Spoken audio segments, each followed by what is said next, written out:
And if we click the link, we can download the archive. It's a little over 100 megabytes to download. Once downloaded, we can go to our console and extract this archive.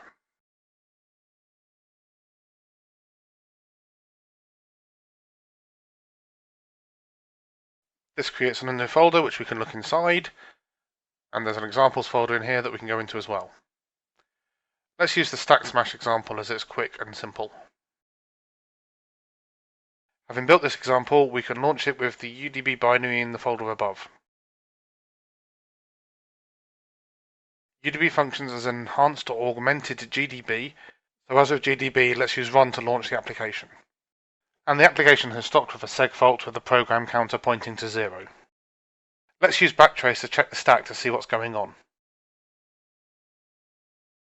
It appears the stack is corrupted with zeros, so let's use the reverse step I command to step one instruction back in time. We have a valid program counter, so UDB knows where we are. Let's check the backtrace once again. We are in the foo function, but the stack is still corrupted. Let's set a breakpoint at the start of foo.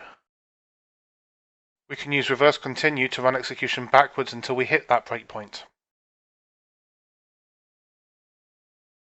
Here we are at the start of foo, and if we run backtrace again, the stack is no longer corrupted. I can use list now to show you the full source code of foo.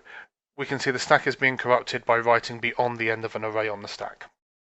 This was a simple example of how you can use time travel debugging with UDB to analyze a memory corruption issue.